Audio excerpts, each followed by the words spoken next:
The champagne flute slipped from my fingers, crystal shattering against the marble floor of our penthouse living room. But the sound was nothing compared to the words that had just shattered my world. "I'm leaving you, Elina," Marcus said, his voice carrying that same dismissive tone he used with his assistant when she brought him the wrong coffee. "I've been seeing someone else. Before we jump back in, tell us where you're tuning in from, and if this story touches you, make sure you're subscribed, because tomorrow I've saved something extra special for you." I stood frozen in my midnight blue Valentino gown, the one I'd worn to celebrate our 5th anniversary just 2 months ago, watching my husband of 8 years adjust his Armani cufflinks with the casual indifference of a man discussing the weather. Who? The word escaped my lips as barely a whisper. Marcus turned to face me fully, his perfectly sculpted features, the ones that had graced the covers of GQ and Vanity Fair, set in cold determination. "Sienna Walsh. She's 24. A model with Elite. We're in love. 24. I was 37. The math was brutal in its simplicity. "Marcus, we can work through this," I heard myself saying, hating the desperate edge in my voice. "Whatever's happening, it's just a midlife crisis. We can—" "This isn't a phase, Elena." He moved to the bar cart, pouring himself 3 fingers of the Macallan I'd given him for Christmas. "You're brilliant, successful, everything a man should want in a wife, but you're not young anymore." The words hit like physical blows. I thought about the hours I'd spent at the gym, the treatments, the careful attention to diet and skincare. At 37, I was in the best shape of my life, running one of the most successful PR firms in Manhattan. But none of that mattered against the simple arithmetic of age. "The prenup is clear," Marcus continued, swirling his whiskey. "What's yours stays yours. What's mine stays mine. Clean break." I laughed then, a sound sharp enough to cut glass. "Clean break?" "Marcus, I built your career. Every campaign, every endorsement deal, every magazine cover, that was my work. My connections, my strategy." He shrugged, that elegant lift of shoulders that had once made my heart race. "And you were compensated well for it. Look around, Elena. This lifestyle didn't come from my modeling fees alone." He was right, and we both knew it. Marcus Kane might have been the face that sold millions in luxury goods, but Elena Rodriguez Kane was the mastermind who orchestrated every move. I'd transformed him from a decent catalog model into a global icon, worth an estimated $50 million. My PR firm, Rodriguez Communications, had been his secret weapon and his biggest expense. "When?" I asked, moving to the floor-to-ceiling. Windows that overlooked Central Park. The autumn leaves were changing, I noticed absently. Everything was changing. 6 months. 6 months. While I'd been planning our move to the larger penthouse on 5th Avenue, he'd been planning his exit strategy.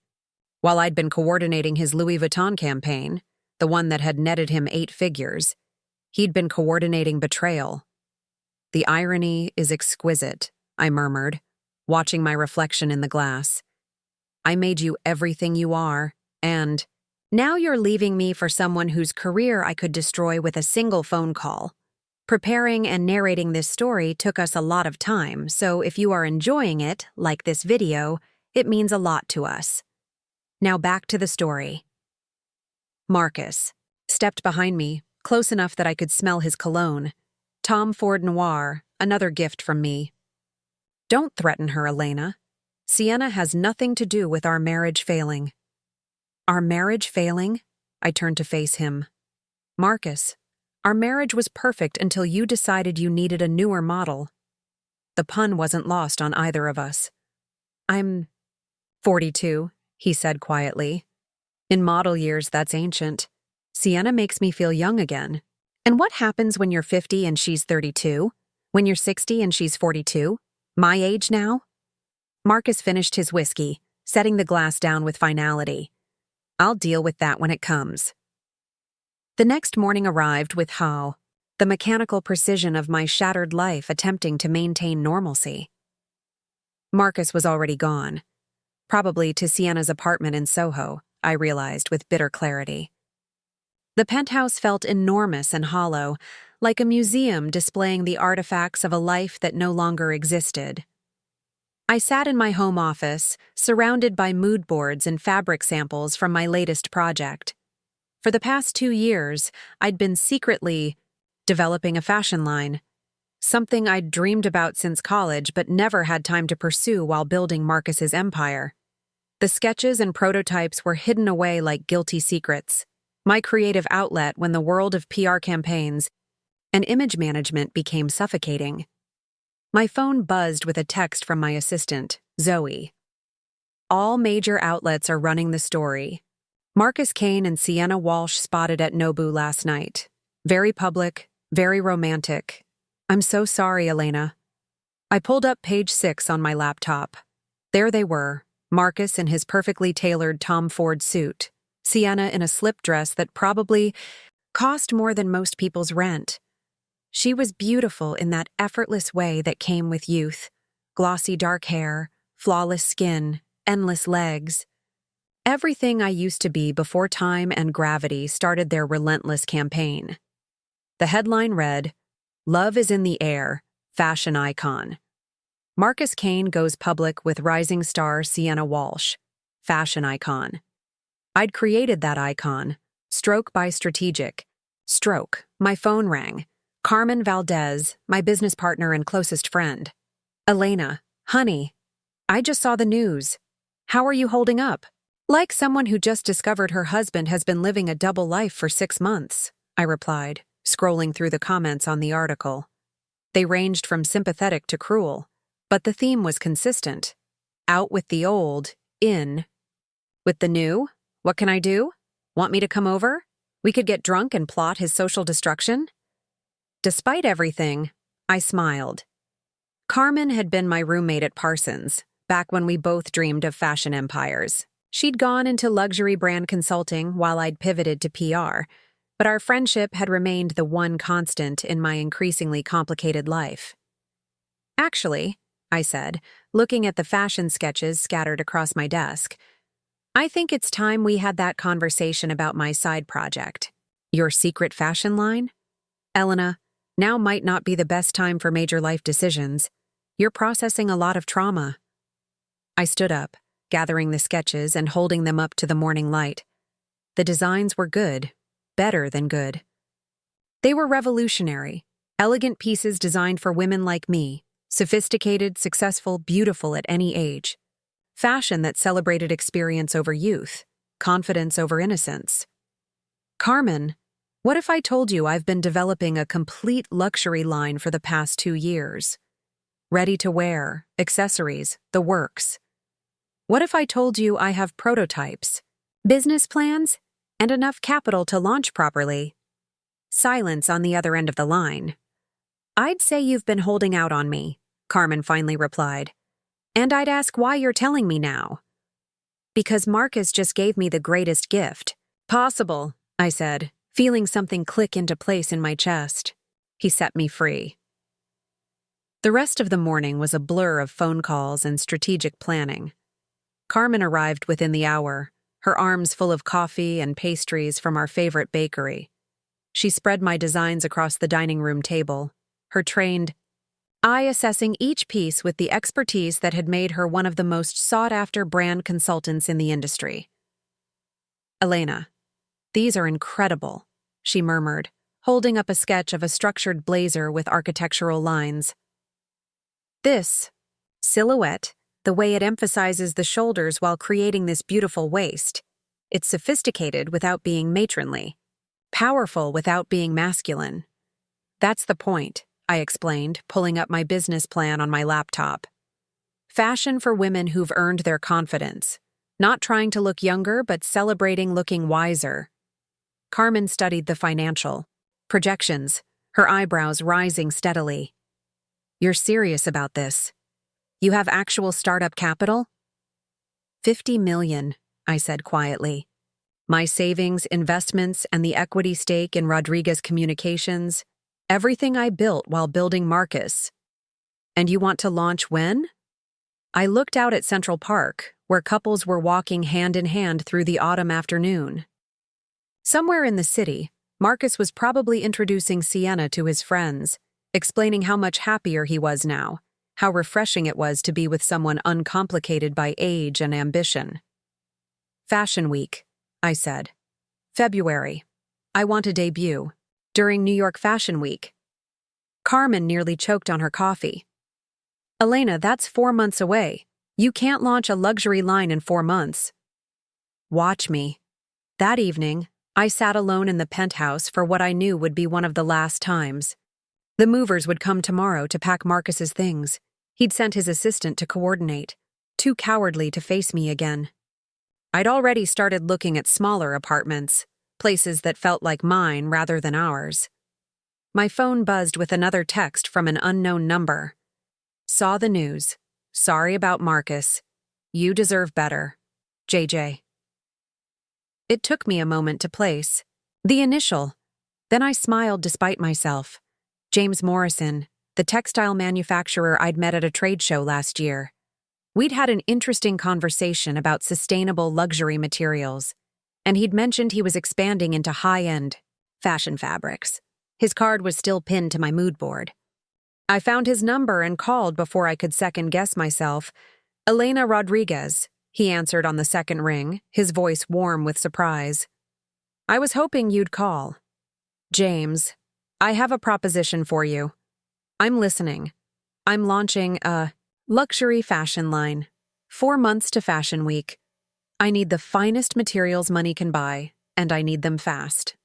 Are you interested in being part of something revolutionary? Silence, then a chuckle. Elena, most people take years to develop a fashion line. You're talking about months. Most people don't have what I have to prove. And what's that? I looked. Around the penthouse one last time, at the life I'd built and was about to rebuild from scratch. That being underestimated is the greatest advantage you can have. When do we start? The next morning brought chaos and clarity in equal measure. Moving trucks arrived to collect Marcus's belongings while I sat in my office, surrounded by fabric, samples and sketches, methodically destroying the world he thought he was inheriting. The first call was to Elite Modeling Agency. Elena Rodriguez calling for Patricia Chen, I told the receptionist, using my professional voice, the one that had launched 1,000 campaigns. Ms. Rodriguez, what can we do for you today? Patricia and I went back years. I'd placed several of her models in major campaigns, making careers and fortunes in the process. Patricia, I need a favor. I understand you represent Sienna Walsh? A pause. Patricia was nobody's fool. Yes, we do. Elena, I heard about Marcus? Yes, these things happen. Actually, I'm calling because I'm launching a fashion line, and I wanted to give you a heads up about our casting philosophy. Oh? We're looking for models who represent real women, sophisticated, confident, experienced, women in their 30s and 40s. I won't be needing anyone from your younger roster. Another pause. Longer this time. Elena, that's an interesting market position. Very niche. Very lucrative, I corrected. Women my age control 60% of the luxury market, Patricia. We're the ones actually buying designer clothes, not just wearing them for Instagram. I could practically hear the wheels turning. Patricia was a businesswoman first. Send me your brief, she said finally. Let's see what we can do. The second call was to Marcus's publicist, who was, of course, on my payroll. David, it's Elena. I assume you've heard about Marcus's personal situation? Elena, I'm so sorry. This puts me in an awkward position professionally. Not at all. Marcus is free to find new representation. In fact, I think it's best if Rodriguez Communications no longer handles his career. Conflict of interest, you understand. Elena, Marcus's contract with Louis Vuitton requires Rodriguez Communications as his representation. The perfume campaign, the watch endorsement, they're all contingent on your team managing his image. I smiled, pulling up Marcus's contracts on my computer. I'd negotiated every one of them, ensuring that the most lucrative deals required my company's services. Then I suppose Marcus has some difficult decisions to make, doesn't he? The third call was to Architectural Digest. Jennifer, it's Elena Rodriguez. I heard you're looking for a new fashion story for your spring issue? Jennifer Wu was the features editor, someone I'd worked with on several celebrity home profiles. Elena, yes, we're always looking for fresh angles. What did you have in mind? What if I told you about a designer who's launching a revolutionary luxury line from her Central Park penthouse? A woman who's reinventing fashion for the modern, sophisticated consumer? I'd say tell me more. The designer is launching during Fashion Week. Self-funded, completely independent, focused on celebrating women who've earned their success. Think Chanel meets the modern woman. Sounds intriguing. Who's the designer? Me. By noon, I had meetings. Scheduled with 3 major fashion magazines, 2 textile suppliers, and a production facility in Italy that specialized in luxury goods. Carmen arrived with lunch and a bottle of champagne. To new beginnings, she toasted, raising her glass. To strategic warfare, I corrected, clinking my glass against hers. Elina, I have to ask, is this about fashion or is this about revenge? I looked at her for a long moment, then smiled. Carmen, the best revenge is success, but the most satisfying revenge is success that your enemies made possible. What do you mean? I pulled up Marcus's social media on my laptop. He'd posted a photo of himself in Siena at some gallery opening, looking young and beautiful and utterly carefree. The comments were full of congratulations and heart emojis. Marcus gave me the perfect story, I explained. Woman scorned by younger model becomes fashion revolutionary. Woman who built a man's career builds her own empire. It's David and Goliath, but with better clothes. Carmen laughed. You're going to use your divorce as marketing? I'm going to use my divorce as motivation. The marketing writes itself. That afternoon, I called the real estate agent and put the penthouse on the market. I'd already found a smaller place in Soho, an industrial loft that would work perfectly as both home and design studio. The symbolism wasn't lost on me. Moving from the castle I'd built for Marcus to a space that was entirely mine. My phone rang as I was packing the last of my design materials. Marcus's name appeared on the screen. Elena, we need to talk. About what, Marcus? I thought we'd said everything last night. About the contracts. David says you're dropping me from Rodriguez Communications? I continued folding fabric samples into boxes. Marcus, you're starting a new life. Shouldn't that include professional independence? You know I can't afford to lose those endorsement deals. The Vuitton contract alone is worth $12 million over 2 years, yes. I negotiated it. Elena, please, don't let our personal situation affect business. I stopped packing and sat down at my desk one last time. Marcus, our personal situation is that you've been cheating on me for 6 months with a woman barely out of college. Our business situation is that you no longer require my services. You're being vindictive. I'm being professional. You want to represent yourself? Represent yourself? Elena. I hung up and immediately called my lawyer. Richard, it's Elena Rodriguez. I need to restructure some business contracts immediately. Elena, I'm sorry to hear about you and Marcus. What can I do? All of Marcus's endorsement deals require Rodriguez Communications as his representative. I want to know exactly what happens to those contracts if I withdraw my services. Papers rustled in the background. Let me see. The Louis Vuitton deal has a morality clause. If Marcus's personal conduct reflects poorly on the brand, they can terminate. The watch endorsement requires stable family man image maintenance. The perfume campaign specifically requires your company's involvement in all aspects. And if Rodriguez Communications is no longer available, the contracts become voidable at the brand's discretion. I smiled, looking out at Central Park one last time from this vantage point. Richard, Draft a letter withdrawing Rodriguez communications from all of Marcus Kane's professional arrangements. Effective immediately. Elina, that's a significant financial decision. Those contracts generate substantial revenue for your company. Richard, I'm about to make substantially more revenue. Trust me. As the sun set over Manhattan, I packed the last box of my old life. Tomorrow, I would move into my new space and begin the most ambitious project of my career. 4 months to create a fashion line that would redefine luxury for modern women. 4 months to prove that being discarded was just another word for being liberated. My phone buzzed with a text from an unknown number. Saw the business news. Impressive power play. Looking forward to our collaboration. James Morrison was referring to the announcement that had just hit the fashion trade publications.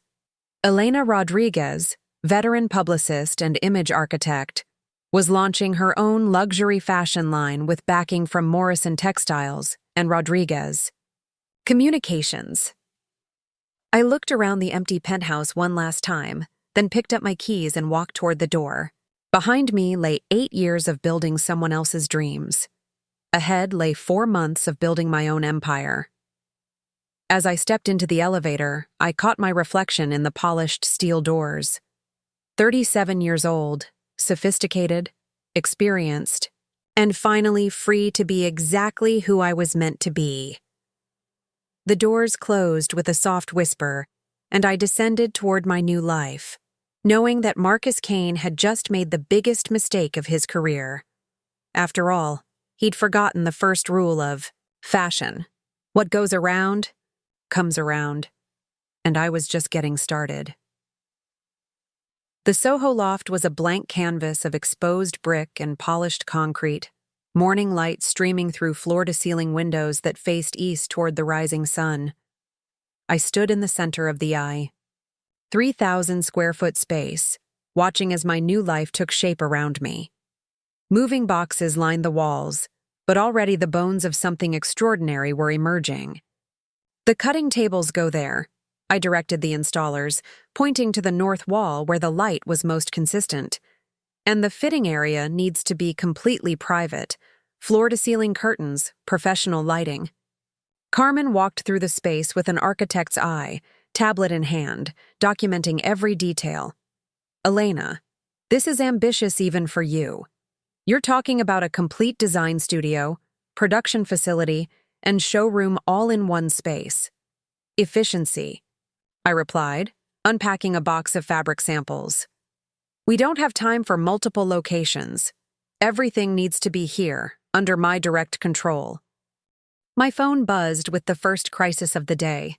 David, Marcus's publicist, formerly Marcus's publicist, was calling.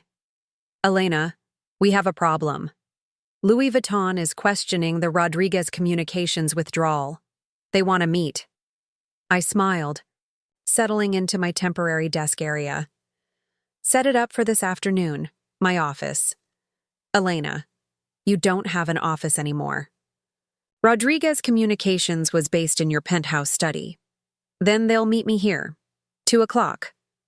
After hanging up, I turned to find Carmen staring at me with a mixture of admiration and concern.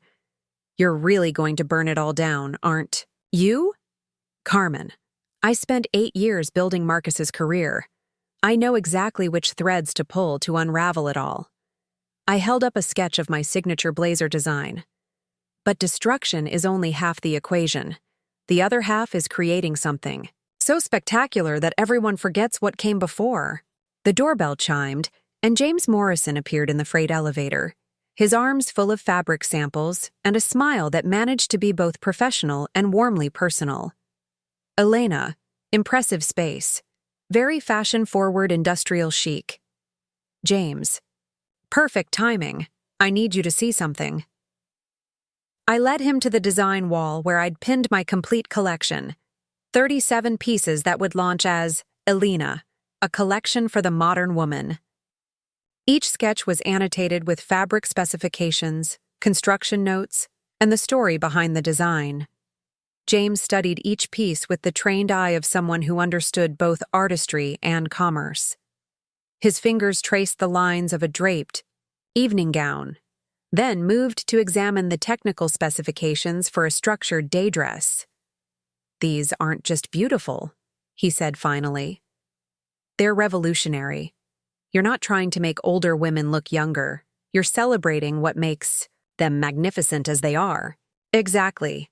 Fashion has been obsessed with youth for so long that it forgot women like me exist. We have money, taste, and the confidence to wear clothes that make statements." I pulled up one particular sketch, a power suit with subtle architectural details. "This isn't about hiding flaws. It's about showcasing strength." James nodded toward a rack of prototype garments in the corner. "May I?" I watched as he examined the construction, the hand-finished seams, the carefully chosen hardware. These were pieces I'd been developing in secret for 2 years, working with a small team of seamstresses who specialized in couture techniques. "The craftsmanship is exceptional," he murmured, running his fingers along a perfectly tailored lapel. "Where? Are you planning to produce the full line?" "That's where I need your help. I want to work with the best manufacturers in Italy, but I need someone who can guarantee quality control and expedited timelines." James pulled out his phone, scrolling through contacts. "I have relationships with 3 facilities in Milan that specialize in luxury ready-to-wear. But Elina, they usually require 6 months minimum for a new line. Then we'll have to be very persuasive, won't we?" At exactly 2 o'clock, the Louis Vuitton executives arrived. Marie Dubois, their global marketing director, and Thomas Chen, head of celebrity partnerships, stepped out of the freight elevator looking like they'd accidentally wandered into the wrong building. "Ms. Rodriguez," Marie began, her French accent adding gravity to her obvious confusion. "We understood this meeting would take place at Rodriguez Communications headquarters." "This is Rodriguez Communications headquarters," I replied smoothly, gesturing to the temporary conference area I'd set up near the windows. "Please, have a seat. Coffee? Water?" Thomas looked around at the design sketches covering the walls, the fabric samples, the half-assembled mannequins. "Ms. Rodriguez, we're here to discuss Marcus Kane's representation. This appears to be something else entirely." "It is something else entirely," I agreed, settling into my chair with the confidence of someone who held all the cards. "Gentleman, lady, let me be direct. Marcus Kane no longer requires Rodriguez Communications services. He's chosen to pursue a different path personally and professionally." Marie leaned forward. "Ms. Rodriguez, Mr. Kane's contract specifically requires your company's involvement in all aspects of his Louis Vuitton partnership. The campaign, the events, the image management, all contingent on Rodriguez Communications." "I understand. That's why I'm giving you advance notice that those services will no longer be available." Thomas opened his tablet, scrolling through what I assumed were contract details. "The financial implications are significant. We've invested heavily in this partnership based on the assumption of continued professional representation." "I appreciate that, Thomas, which is why I'm prepared to offer you something much better." I stood and walked to my design wall, gesturing to the collection sketches. "Louis Vuitton has always been about luxury, craftsmanship, and timeless elegance. What if I told you I could offer you access to a demographic that Marcus Kane can't?" "Reach?" "I'm not following," Marie said, though her eyes were already studying my designs.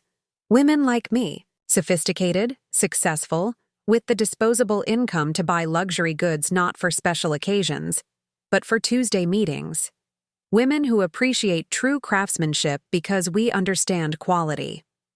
I pulled down the sketch of an evening coat. "Marcus sells to aspirational youth. I can sell to actual purchasers." Marie and Thomas exchanged a look that I recognized from years of reading corporate body language. "Ms. Rodriguez," Marie said carefully, "are you proposing a collaboration?" "I'm proposing that Louis Vuitton be the first luxury house to partner with Elina, my new collection. Exclusive accessories line, co-branded pieces, Fashion Week collaboration. Think of the publicity, The woman who built Marcus Kane's career launches her own line at 37, redefining luxury for the modern woman. Thomas was already taking notes. Timeline? February Fashion Week. 4 months. Impossible, Marie said immediately. Improbable, I corrected. But not impossible. And the story, woman scorned becomes fashion revolutionary, that's worth millions in earned media. They stayed another hour, examining prototypes and discussing possibilities. When they left, I had a provisional agreement for Louis Vuitton to provide leather goods and accessories for my Fashion Week debut, contingent on seeing the finished collection. Carmen emerged from the back of the loft where she'd been tactfully absent during the meeting. Elina, that was either brilliant or insane. Both.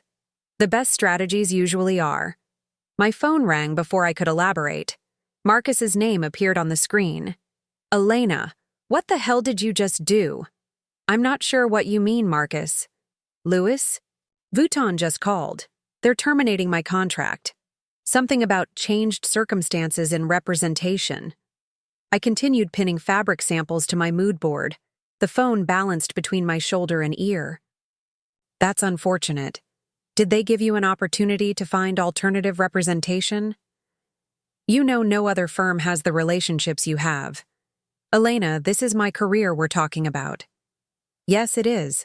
Just like my career was something we talked about when you decided to start seeing Sienna 6 months ago. Silence on the other end of the line. This isn't about us, Marcus. This is about business. Everything is about business with you, isn't it? Even our marriage was just another client relationship to manage.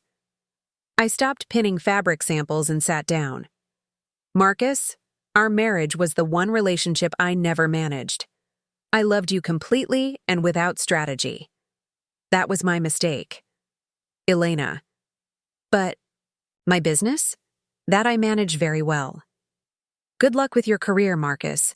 I'm sure Sienna's connections in the modeling world will be very helpful. I hung up and immediately called my lawyer. Richard, I need you to document something. Marcus, Kane just accused me of sabotaging his career out of personal spite. I want a record that Rodriguez Communications withdrew services for legitimate business reasons, not vindictive ones. Elena, what are the legitimate business reasons? Rodriguez Communications is pivoting to focus exclusively on fashion industry. Clients. Marcus Kane is no longer in our target demographic. That's actually quite clever, defensible, and true. That evening, Carmen and I spread the complete collection across every surface in the loft. 37 pieces, each one telling a part of the story I wanted to tell about modern women and power and beauty that comes from confidence rather than youth. Talk me through the narrative, Carmen said, studying a series of day dresses that moved from structured to fluid. Act 1, I began, gesturing to the business wear section, is about armor. These are clothes for women who need to walk into boardrooms and be taken seriously. Sharp shoulders, clean lines, impeccable tailoring. Your blazers are gorgeous. This one especially. The way the cut emphasizes the waist without being restrictive. Act 2 is about versatility. Pieces that transform from day to evening, work to weekend. Women like us don't have time for single-purpose clothes. Carmen picked up a wrap dress that could work equally well for client meetings or dinner dates. The fabric is incredible. What is this? Italian silk jersey. James's company produces it exclusively for high-end European houses.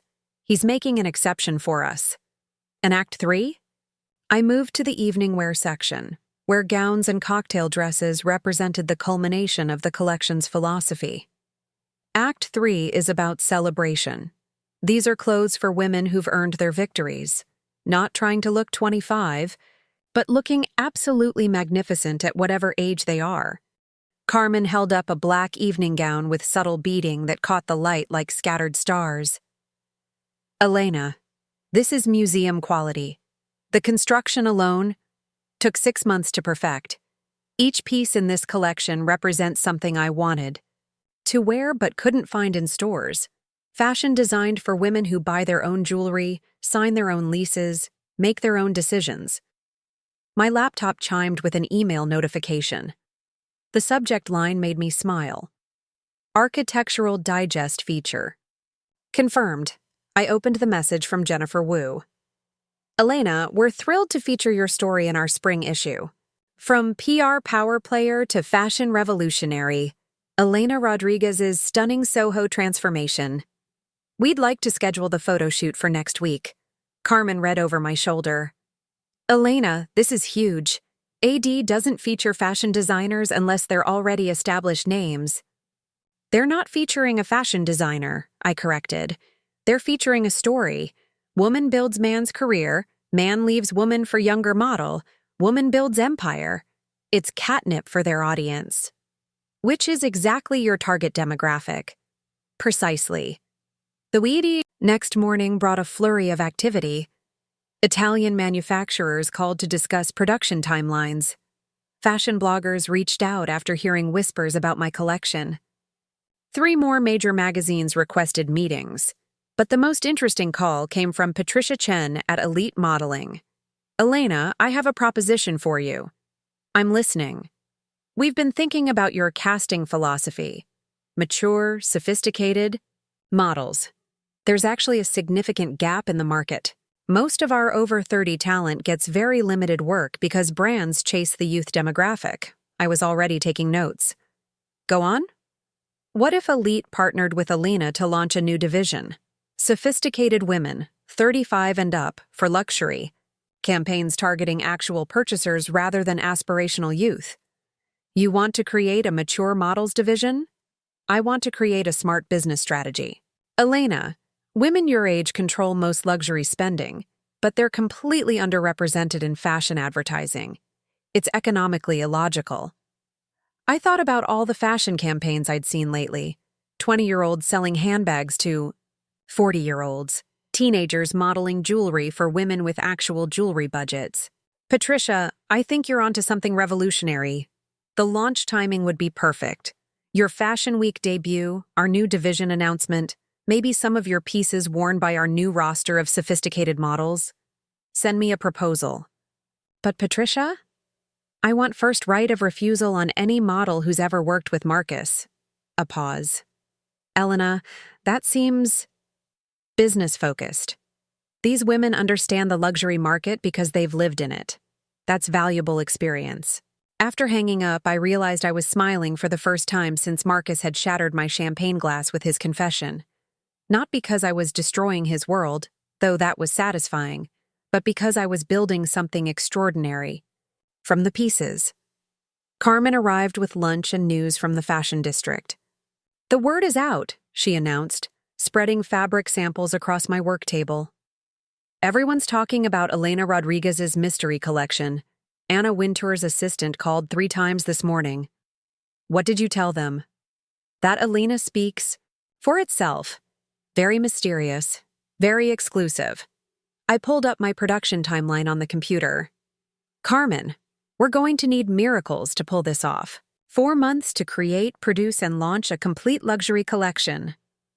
Elena, I've been thinking about that. What if we don't try to create everything from scratch? What do you mean? She gestured to the prototype garments hanging around the loft.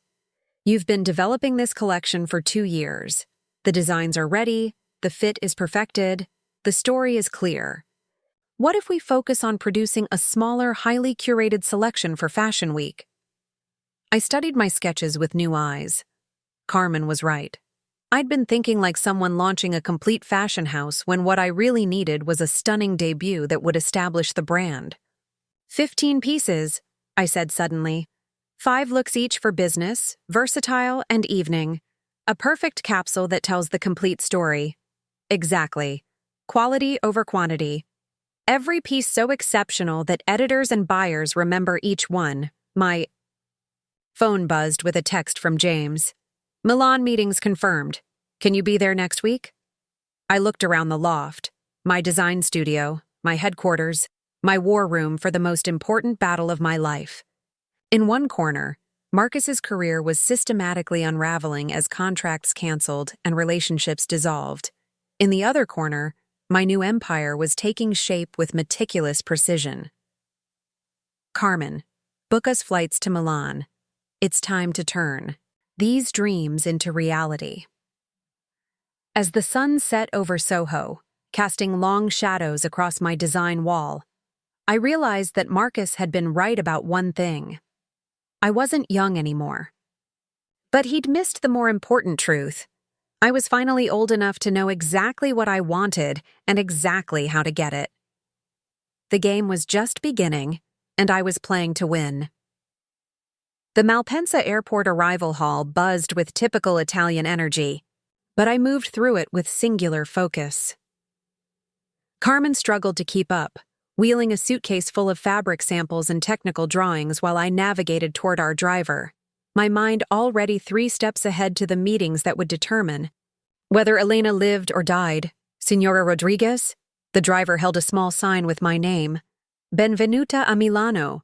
The ride through Milan's fashion district was a reminder of why this city remained the beating heart of luxury manufacturing. Every street corner held history: Prada's original shop, the Quadrilatero della Moda where fashion empires were born and died. But today, I wasn't here as a tourist or even a buyer. I was here as a creator, demanding the impossible. Our hotel overlooked the Gothic spires of the Duomo, but I barely noticed the view as I unpacked my presentation materials.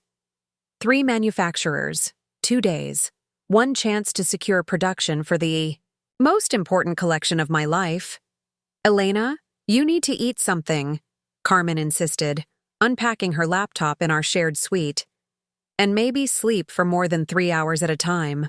Sleep is for people who have time, I replied, reviewing the dossier I'd compiled on Atelier Benedetti, our first appointment. This company has produced for Valentino for 30 years. They don't take on new clients lightly. Which is why Morrison's introduction is so valuable. I nodded, thinking about the phone call that had made this trip possible. James had called in significant favors to get me meetings with Milan's most exclusive manufacturers, facilities that typically had waiting lists measured in years, not months. My phone buzzed with a message from my assistant Zoe back in New York. Marcus situation escalating. His team calling all your former clients. Also, page 6 running story tomorrow about your mysterious fashion venture. I showed Carmen the message. She grimaced.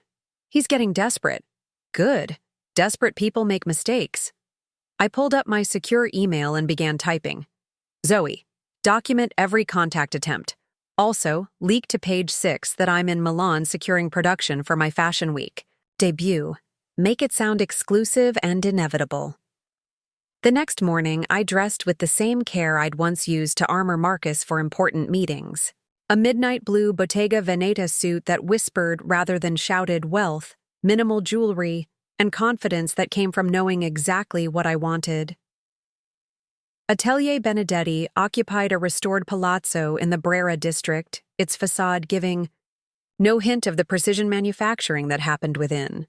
James met us at the entrance, his presence immediately opening doors that might have remained closed to an unknown American designer. Elena, perfect timing. Alessandro is eager to meet you. Alessandro Benedetti was third-generation fashion manufacturing. Royalty. A man whose facility had dressed European aristocracy and Hollywood royalty with equal distinction. His workshop was a temple to craftsmanship, cutting tables worn smooth by decades of use, walls lined with photographs of legendary designers who had trusted their visions to Benedetti hands. Signora Rodriguez, Alessandro's English carried. The musical cadence of educated Italian. James tells me you have an impossible request.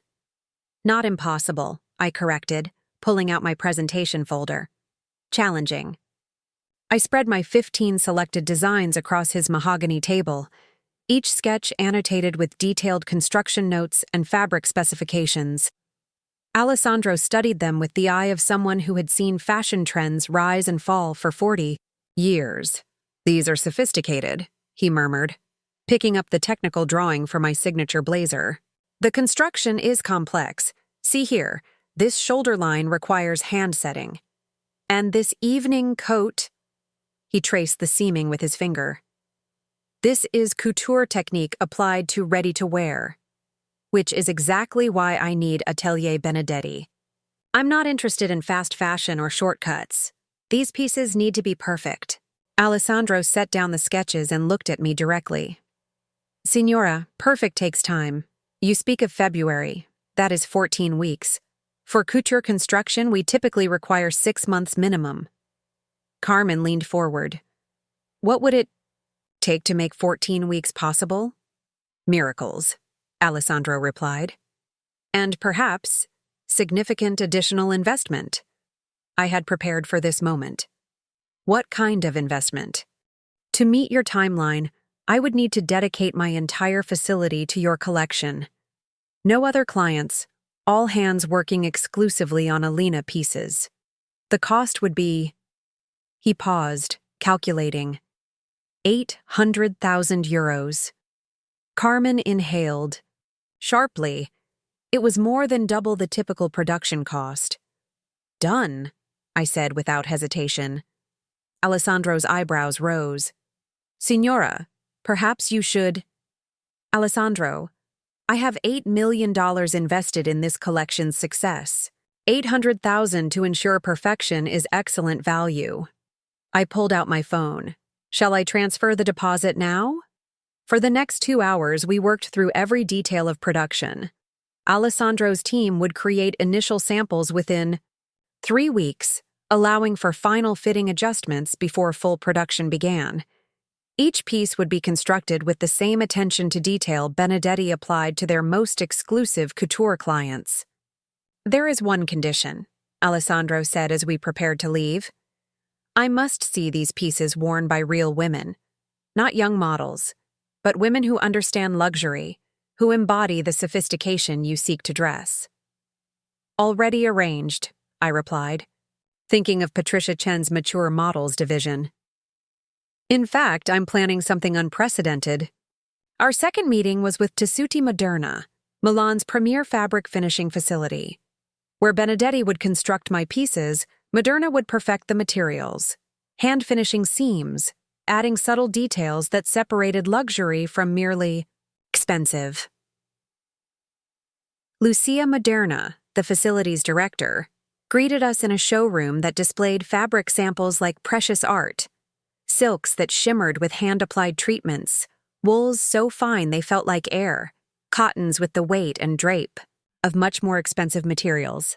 Your fabric choices are exceptional, Lucia said, examining the samples James had provided. This silk jersey, it has a weight and recovery that most designers never find. And this wool crepe, she held it to the light. It will photograph beautifully under runway lights. That's the plan. But I need finishing details that will set these pieces apart from anything else on the market. Lucia smiled. Show me. I pulled out my secret weapon, a folder of finishing techniques I'd researched.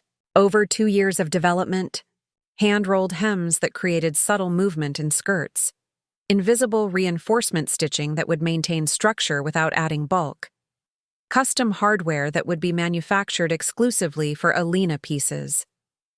These details, Lucia murmured, studying my specifications, they require artisan-level work. Very time-intensive. Very worth it. I want women to touch these clothes and immediately understand they're holding something extraordinary. The timeline? Samples in 4 weeks. Final pieces delivered to New York 8 weeks after that. Lucia exchanged a look with James. Possible. But it will require significant coordination with Benedetti, both facilities working in perfect synchronization. Whatever it takes. That evening, James, Carmen, and I celebrated at a small restaurant in Navigli, the canal district where Milan's fashion insiders gathered away from tourist crowds. Over risotto and Barolo, we reviewed what we'd accomplished. Elena. I have to admit, James said, raising his wine glass. When you first called about a 4-month timeline, I thought you were having a breakdown. Maybe I was. Maybe that's what it takes to create something revolutionary. Carmen pulled up her tablet, showing me the preliminary production schedule we'd developed. If everything goes perfectly, and I mean perfectly, we'll have finished pieces arriving in New York 2 weeks before Fashion Week. No room for error, I acknowledged. None whatsoever. Elina, are you sure about this? We could push the debut to September. Give ourselves proper time. February is perfect, I interrupted. Fashion Week is when the industry pays attention. And the story. Woman launches collection exactly 1 year after husband left her for younger model. That narrative has an expiration date. My phone buzzed with a call from New York. Patricia Chen's name appeared on the screen. Elina, where? Are you? Your assistant said Milan? Securing production. What's happening? I have news about the mature models division. Good news and interesting news. Good news first. Elite's board approved the concept. We're launching Elite Sophistication as a separate division targeting luxury brands who want to reach actual purchasers rather than aspirational youth. And the interesting news? We've had inquiries from 8 major fashion houses about booking models from the new division. But Elina, 3 of those inquiries specifically mentioned your collection. Word is spreading about what you're doing. I stepped away from the table, moving to the restaurant's quiet courtyard. Who's asking? Tom Ford's people. Saint Laurent. And, this is the really interesting part, Louis Vuitton wants to know if our sophisticated models would be available for their spring campaign. I felt pieces clicking into place. Patricia, what if I told you I'm planning to cast my Fashion Week show exclusively with models over 35? I'd say that's either brilliant or commercial suicide. It's brilliant. Fashion Week has become a parade of teenagers selling clothes to middle-aged women. What if we flipped that equation? The press would go insane. Exactly. Patricia, I want to book 12 of your most sophisticated models for February. Women who embody confidence, success, beauty that comes from experience rather than youth. Elina, that's expensive. Top models, even mature ones, command significant fees. Send me the numbers. All of them. After hanging up, I rejoined James and Carmen, who were deep in conversation about fabric delivery logistics. Change of plans, I announced. We're not just creating a fashion collection. We're creating a statement about who gets to be beautiful in fashion. Carmen looked up from her tablet. What do you mean? Fashion Week casting. All models over 35. All sophisticated, successful-looking women. We're going to show these clothes on the women who actually wear them. James leaned, back in his chair. Elina, that's unprecedented. Good. Unprecedented gets attention. The next morning brought our final Milan meeting with Accessory Lusso, the workshop that would create the bags, belts, and jewelry that would complete my collection. Their facility occupied a converted monastery, ancient stone walls housing cutting-edge design technology. Francesca Ricci, the workshop's founder, greeted us in a showroom that looked like a museum of luxury accessories. Every display case held pieces that represented months of artisan work. Handbags with leather so perfectly finished it seemed to glow. Jewelry that managed to be both modern and timeless. Senora Rodriguez, your collection intrigues me. James has shown me your designs and I see coherent vision, not just clothes, but complete lifestyle. I unpacked my accessory sketches, pieces designed to complement rather than compete with the clothing. Structured handbags that emphasize the architectural lines of my blazers. Delicate jewelry that would catch light without overwhelming sophisticated faces. Belts that would define waists without creating artificial silhouettes. These pieces need to feel intentional, I explained. Like they were designed for specific women, not mass market appeal. Francesca studied each sketch with the attention of someone who understood that accessories could make or destroy an outfit. The leather goods will require custom hardware. See this closure design? It needs to be manufactured specifically for your pieces. Whatever it takes. And these jewelry pieces? The metals need to complement your fabric palette. Rose gold for warmth, silver for coolness, some pieces combining both for versatility. Carmen was taking detailed notes, documenting every specification that would need to be coordinated between Milan and New York. Timeline? Francesca asked. 10 weeks for finished pieces. Francesca smiled. Impossible.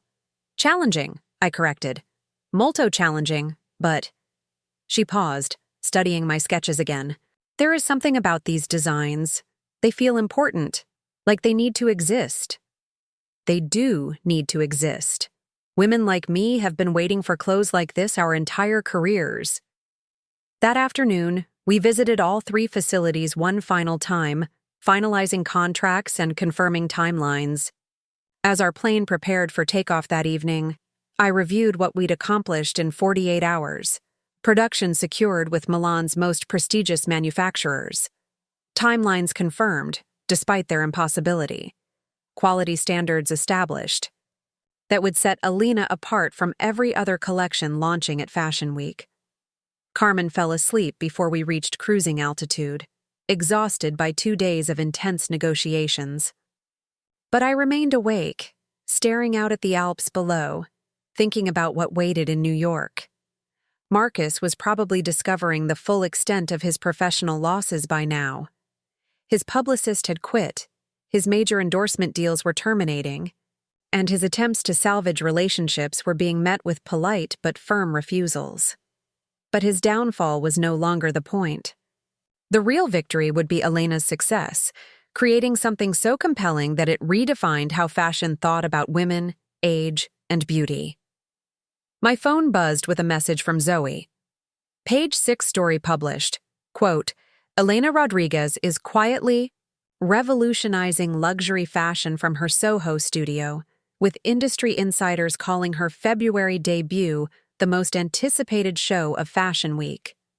I smiled, watching the lights of European cities pass below. The story was writing itself, and I was just getting started. When we landed at JFK, I had messages from 12 fashion magazines requesting interviews, 6 department stores inquiring about wholesale opportunities, and 1 text from an unknown number that made me pause. Saw the Milan news. Impressive work. Looking forward to seeing what you build. A friend. I showed the message to Carmen as we waited for our luggage. Any idea who sent this? Someone who's been watching, I replied, studying the message again. Someone who knows exactly what game. I'm playing.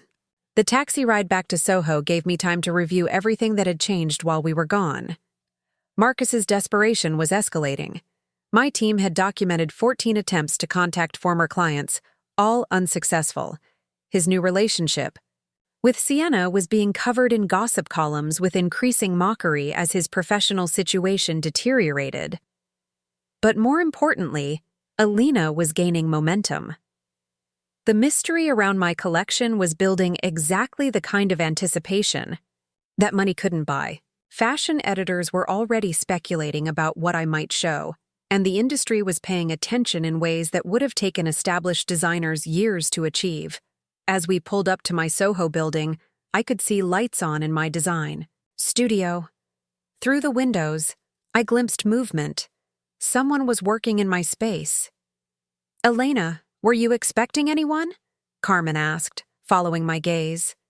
No, I replied, already moving toward the entrance. But I think it's time to find out who my mysterious supporter really is. The elevator seemed to take forever, anticipation building with each floor. When the doors opened to my loft, I found a woman in her early 40s examining my design wall with the focused attention of someone who understood fashion from the inside. She turned as we entered, her smile both apologetic and confident. Elena. Rodriguez, I presume. I'm Anna Chen, editor-in-chief of Harper's Bazaar. I hope you don't mind the intrusion, but I had to see these designs for myself. I set down my luggage, mind racing through the implications. Anna Chen was fashion royalty, someone whose approval could make careers overnight. How did you get in? Building manager is a subscriber. Fashion people recognize each other. She gestured to my sketches. Elina, what you're creating here, it's exactly what the industry needs. When can we talk? Anna Chen moved through my design studio with the practiced eye of someone who had shaped fashion narratives for 2 decades. Her presence transformed the space. Suddenly, my sketches weren't just designs, but potential cover stories. My fabric samples weren't just materials, but editorial opportunities. Elina, may I? She gestured toward my prototype blazer hanging on the dress form. Of course. Anna examined the construction with forensic attention, running her fingers along the hand-finished seams, testing the weight of the fabric, checking the hang of the shoulders. This is extraordinary craftsmanship. Who's producing for you? Atelier Benedetti in Milan. We just finalized the contract. Anna's eyebrows rose. Alessandro Benedetti doesn't take on new clients, ever. How did you manage that? By offering him something he'd never been asked to create before. Luxury fashion for women who actually buy luxury fashion. Carmen watched from the doorway, smart enough to let this conversation unfold without interruption. Anna Chen's approval could catapult Elina from promising startup to must-have collection overnight. Walk me through the narrative, Anna said, settling into my conference area. PR executive builds husband's modeling career, husband leaves for younger model, woman launches fashion revolution. It's compelling, but fashion is littered with revenge brands that flame out after one season. This isn't about revenge, I replied, joining her at the table. It's about market opportunity. Women my age control 70% of luxury spending, but we're invisible in fashion advertising. We're sold clothes by teenagers who've never signed a lease or managed a budget. Anna nodded slowly. The demographic argument is sound, but Elena, fashion is about aspiration. Women want to look younger, not embrace their age, do they? Or have we been told they should want that? I pulled up my market research on my laptop. I've spent 2 years surveying successful women between 35 and 55. 68% said they wanted clothes that made them look polished and confident rather than young and trendy. Interesting data. But fashion weeks aren't about market research. They're about fantasy and desire. Which is exactly why my casting strategy will work. I leaned forward. Anna, what if Fashion Week showcased women who looked like the actual customers? What if we celebrated sophistication instead of just youth? Anna was quiet for a long moment, studying my collection sketches spread across the table. You're planning to cast exclusively mature models. Models who embody the confidence these clothes are designed for. Women who've built careers, navigated challenges, earned their sophistication. The press will either love it or destroy it. There's no middle ground. I'm counting on that. Anna stood and walked back to my design wall, her silence stretching as she studied each piece. Finally, she turned back to me. Elena, I want to make you an offer. Harper's Bazaar's February issue, our biggest of the year, is about transformation. We're looking for a cover story that embodies reinvention, strength, the modern woman taking control of her narrative. My heart stopped. A Harper's Bazaar cover would be worth millions in earned media. I want to feature your story, Anna continued, but not just as a business piece, as our main fashion editorial. Your collection, your models, your vision of what fashion can be for sophisticated women. Carmen stepped forward. Anna, the collection isn't finished. We're still in production, which makes the story even better. We'll document the process, show behind the scenes of the Milan production, capture the Fashion Week preparation, the making of a fashion revolution. I forced myself to think strategically despite the excitement coursing through me. What would you need from us? Full access, exclusive behind-the-scenes content, and I want to shoot your campaign before Fashion Week. Use your mature models. Show these clothes on real women in real situations. Timeline? Shoot in 3 weeks. Story. Runs the week before Fashion Week, building anticipation for your debut. I looked at Carmen, seeing my own thoughts reflected in her expression. This was beyond our most optimistic projections. Anna, I accept. On one condition. I'm listening. The story needs to focus on the broader message that fashion has ignored its actual customers for too long. This isn't just about me or Marcus. It's about an entire industry that needs to evolve. Anna smiled. Elina, you understand exactly how to work with media. Most designers just want to see their clothes in magazines. You want to change how people think. After Anna left with detailed plans for the Harper's Bazaar feature, Carmen and I sat in my studio processing what had just happened. Elena, a Bazaar cover and editorial. Do you understand what this means? It means we need to accelerate everything. I pulled up my production timeline. If Anna's shooting in 3 weeks, we need samples from Milan in 2 weeks, which means my phone rang. Alessandro Benedetti's name appeared on the screen. Signora Rodriguez, I have updates from Milan. Alessandro, perfect timing. I need to discuss timeline adjustments.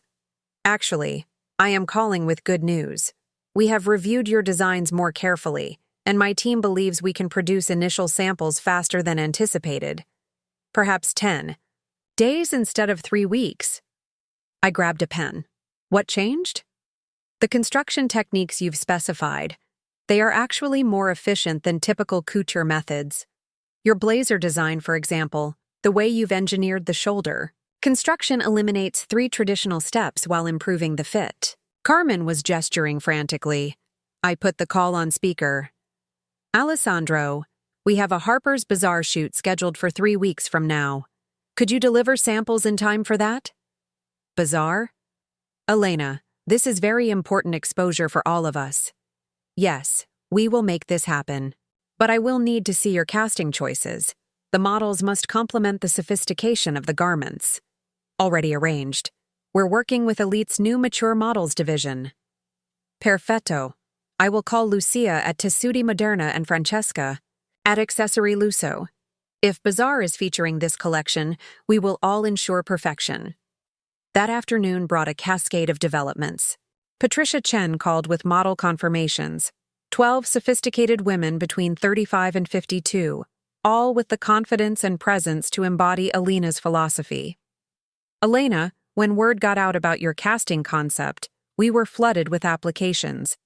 Established models who've been pushed aside for younger talent, successful women who've always wanted to model but thought they were too old, former models returning to the industry. Send me the portfolio. I want to meet each one personally. Already. Scheduled. Tomorrow afternoon, starting at 2. My assistant Zoe arrived with a stack of media requests that had accumulated while I was in Milan. Vogue wanted an interview. Elle was interested in a profile piece, and Women's Wear Daily wanted to cover the Fashion Week preparation process. Elena, there's also this. Zoe handed me a printed email. Marcus's new publicist requesting a meeting. They want to discuss mutual professional interests. I laughed. Mutual professional interests? Apparently they're concerned about negative publicity affecting both your brands. Both our brands? Marcus doesn't have a brand anymore. I deleted the email without reading it. Zoe, document the request but don't respond. Marcus made his choice. That evening, I worked late in the studio, fine-tuning designs based on feedback. From Milan, my phone buzzed with a text from an unknown number. Saw the Bazaar news. Game changer. Proud of what you're building. Your secret admirer. The mysterious messages had been arriving sporadically since Milan, always supportive but never revealing their sender's identity. Tonight, something about the phrasing made me pause. I called Carmen. Have you been getting strange text messages? Someone claiming to be following my progress? No, why? Someone's been sending encouraging messages, anonymous, but they seem to know details about what we're doing. Elena, you're launching a high-profile fashion line while very publicly dismantling your ex-husband's career. You probably have lots of people rooting for you. Maybe. But these feel personal. The next morning brought the first samples from Milan. 3 pieces sent via special courier. I unpacked them with the reverence of an archaeologist handling ancient artifacts. The blazer was perfection. The wool felt like cashmere but held its structure like armor. The hand-finished details were invisible but elevated every element of the construction. When I put it on, I immediately understood why Alessandro's family had dressed European royalty for generations. Carmen arrived as I was examining the evening coat, a piece that looked simple until you noticed the dozens of subtle details that created its dramatic silhouette. Elina, these are museum quality. They're better than that. They're clothes that make women feel powerful. The model casting session that afternoon was unlike anything I'd experienced in fashion. Instead of nervous 20-year-olds, I met accomplished women who brought gravitas and presence to every frame. Rebecca Santos, 42, a former investment banker who'd started modeling as a creative outlet. Her walk commanded attention without demanding it. Diana Chen, 38, a former prosecutor who'd returned to modeling after her children started college. Her presence suggested someone who'd won arguments in courtrooms. Sophia Reyes, 46, who'd been one of the top models of the 90s before stepping away to raise her family. Her return to modeling felt like a comeback story waiting to happen. Each woman brought something different, but they all shared an intangible quality: the confidence that comes from having lived full lives, made difficult decisions, earned their sophistication through experience rather than youth. Elina, Rebecca said as we wrapped the casting session, what you're doing feels revolutionary. I've been told I'm too old for fashion for years, but I'm more beautiful now than I was at 25 because I finally know who I am. That evening, Anna Chen returned with her photography team to scout the space for the Bazaar shoot. The photographer, Marcus Weber, no relation to my ex-husband, was known for capturing powerful women in ways that emphasized strength rather than vulnerability. Elena, I want to shoot these pieces in real environments, Marcus explained, reviewing my designs. Not in studios with perfect lighting, but in boardrooms, executive offices, places where women actually wear clothes like these. The narrative being that fashion should serve women's real lives, not fantasy versions of them. Exactly. Anna mentioned you have access to some interesting locations through your PR work. I thought about my client relationships, the executive suites and boardrooms where I'd built campaigns and managed crises. I can arrange that. Perfect. We'll shoot the business pieces in actual business environments, the evening wear in sophisticated social settings. Real women in real situations wearing extraordinary clothes. As the team prepared to leave, Anna pulled me aside. Elena, I need to ask you something directly. Is this really about fashion, or is this about destroying Marcus? I considered the question carefully. Anna, 6 months ago, it might have been about Marcus. But now? He's just the reason I finally had the courage to build what I always wanted to create. Good answer. Because fashion is forward-looking. Revenge is backward-looking. Your collection needs to be about what comes next, not what went wrong. It is. Marcus just happened to be the catalyst that made me realize I'd been designing clothes for everyone except myself. After they left, I stood alone in my studio, surrounded by the evidence of what I was building. Sketches covered every wall, fabric samples created rainbow collages, and prototype garments hung like promises of what was coming. My phone buzzed with a message from Zoe. Marcus's team leaked story to page 6. Says you're using divorce for publicity, that Elina is just revenge branding. Story runs tomorrow. I smiled, looking at the Harper's Bazaar cover story that would run the same week, the Milan production that was creating clothes of unprecedented quality, the casting strategy that would redefine Fashion Week. Let Marcus try to control the narrative. I was about to give the industry a completely new story to tell. The war was escalating, but I was no longer fighting on his territory. I was creating my own battlefield, and the rules were mine to write. As I prepared to leave the studio, my mysterious supporter sent another message. Saw Marcus's team is getting desperate. Don't let them distract you from the real prize. You're closer than you know. A friend who remembers when you helped them rebuild after their own public disaster. I stared at the message, pieces clicking into place. Someone whose career I'd salvaged after a public scandal. Someone who understood exactly what I was going through because I'd helped them survive it. The list of possibilities was shorter than I'd thought, but the identity would have to wait. Tomorrow would bring new challenges, new opportunities, and the next phase of building something that would outlast any scandal Marcus's team could manufacture. After all, the best revenge wasn't destruction. It was creation so brilliant that it made the past irrelevant. The page 6 headline stared back at me from my laptop screen. Scorned wife's fashion fantasy. Elina Rodriguez uses divorce drama to launch vanity project. The article painted me as a bitter ex-wife, using my media connections to manufacture relevance while my real career crumbled. Marcus's new publicist is good, Carmen observed, reading over my shoulder as we sat in my studio at dawn. They're positioning your success as manufactured drama rather than genuine achievement. I closed the laptop and turned to the rack of finished samples that had arrived from Milan overnight. The evening coat I'd dreamed about for 2 years now hung before me in perfect reality.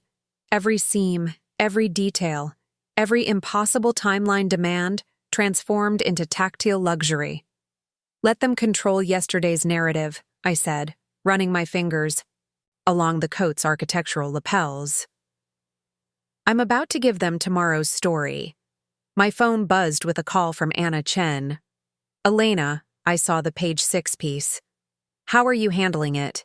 By focusing on what matters. Are we still on for today's shoot? More than ever. Elena, negative publicity often precedes transformation.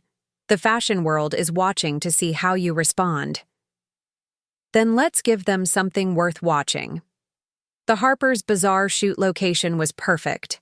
The executive conference room at Goldman Sachs, arranged through my client connections. Floor-to-ceiling windows overlooking Manhattan, a mahogany table that had witnessed billion-dollar decisions, and lighting that would make my clothes look like they belonged in this rarefied atmosphere. Rebecca.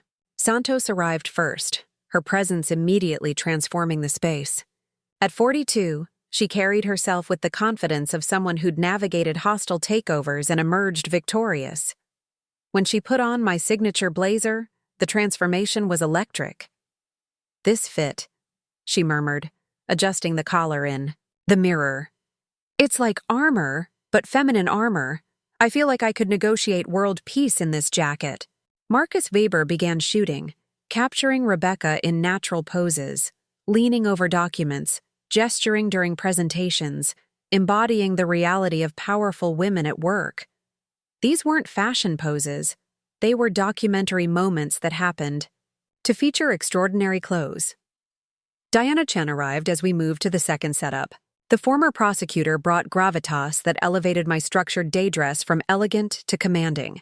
When she sat at the head of the conference table, every angle spoke of earned authority. Elena, Marcus Weber said, reviewing shots on his camera. These images tell a completely different story than typical fashion photography. We're not selling fantasy. We're validating reality. By midday, we'd captured the business wear collection in settings that made perfect sense. Executive offices, corporate boardrooms, upscale restaurants where deals were made. Each model brought authentic presence that no amount of direction could manufacture. Anna Chen watched the shoot with the satisfaction of someone who'd identified a cultural moment before it fully emerged. Elena, these images will redefine how fashion thinks about its audience. You're not asking women to aspire to youth. You're celebrating where they've arrived. The afternoon brought the evening wear portion of the shoot. We moved to the Rainbow Room, its Art Deco elegance providing the perfect backdrop for my cocktail dresses and gowns. Sophia Reyes, the former supermodel making her comeback, wore my black evening coat with the poise of someone who'd graced 1,000 red carpets. This feels different than my modeling in the 90s, Sophia confided during a lighting break. Then, I was selling a fantasy of what girls wanted to become. Now, I'm celebrating what women have already accomplished. As the day progressed, I noticed something unexpected happening. The younger crew members, assistants, stylists, production staff, were watching the models with fascination rather than the usual professional detachment. These women represented something they'd rarely seen in fashion, the idea that beauty and power could increase with age and experience. "Elena," Anna said as we wrapped the final shots, "I want to add something to the article. A sidebar about your models, their careers, their stories, what they represent. This isn't just about clothes, it's about changing who gets to be seen as beautiful." That evening, I returned to my studio energized but exhausted. The day had been a success beyond my expectations, but the real test would come when the magazine hit newsstands in 2 weeks. Carmen was waiting with updates from our production team. Alessandro called. "The full collection will be ready for EI. Shipping in 10 days. Lucia confirmed all finishing work is on schedule, and Francesca says the accessories are her team's best work this year. Any issues?" Actually, the opposite. All 3 facilities want to continue working with Elina beyond this initial collection. Alessandro specifically mentioned that your designs have challenged his team in ways that improve their craftsmanship. I smiled, thinking about how Marcus had always claimed that working with demanding people brought out the best in everyone. He'd been right, just not in the way he'd intended. My laptop chimed with an email from Patricia Chen at Elite Modeling. The subject line read, "Industry Response to Sophistication Division." "Elena, the reaction to today's shoot has been unprecedented. We've received inquiry calls from 12 major brands interested in booking our mature models. Tom Ford wants to discuss a campaign for their women's fragrance. Saint Laurent is asking about availability for their resort collection." I forwarded the email to Carmen. "The market is responding faster than we anticipated, which means you were right about the demographic being underserved. Elena, you haven't just created a fashion line, you've identified a cultural blind spot." My phone buzzed with another message from my mysterious supporter. "Saw the shoot setup at Goldman Sachs. Brilliant positioning. Marcus's team is scrambling to respond. Their counter-narrative launches tomorrow. Stay strong. Your guardian angel in Gabbana. Guardian angel in Gabbana." The phrase was so specific it could only refer to one person, Valentina Cortez, the former Dolce & Gabbana executive whose career I'd saved 3 years ago after a very public falling out with the brand's founders. I'd managed her crisis communications, helped her transition to an independent consulting role, and watched her rebuild her reputation as one of fashion's most respected strategists. She now advised luxury brands on global expansion, working behind the scenes but wielding enormous influence. I called the number that had been sending the messages. "Elena Rodriguez." Valentina answered immediately. "I was wondering when you'd figure it out. Valentina, you've been my mysterious supporter?" "Guilty. I've been watching your progress with professional admiration and personal satisfaction. What you're building reminds me of my own resurrection, turning a career crisis into an opportunity for reinvention. Why didn't you just call directly?" "Because you needed to build this yourself. But now that Marcus's team is escalating their attacks, you might need some strategic advice." I settled into my office chair. I'm listening. They're planning a coordinated assault. Tomorrow's page 6 will claim you're financially backed by your divorce settlement, trying to diminish your achievements by suggesting you bought success rather than earned it. That's not even accurate. The prenup was ironclad. Truth doesn't matter in initial media cycles. They're also pushing stories that your models are over-the-hill has-beens trying to recapture lost youth. The narrative is that your entire collection is based on bitterness rather than vision. I felt anger rising but forced myself to think strategically. How do we counter it? By accelerating your timeline and controlling the narrative before they can establish theirs. Elena, what if I told you I could get you a Fashion Week slot? My heart stopped. Valentina, Fashion Week bookings closed months ago. The schedule is set. One of my clients, a established European house, just canceled their New York show due to supply chain issues. The slot is available, but only for the next 24 hours before they offer it elsewhere. When? February 14th, Valentine's Day. Primetime slot, industry's full attention. The irony was perfect. Launching my collection celebrating mature women on the day traditionally associated with romantic love, exactly 1 year after Marcus had destroyed our marriage. What would it cost? $50,000 for the venue, plus production costs.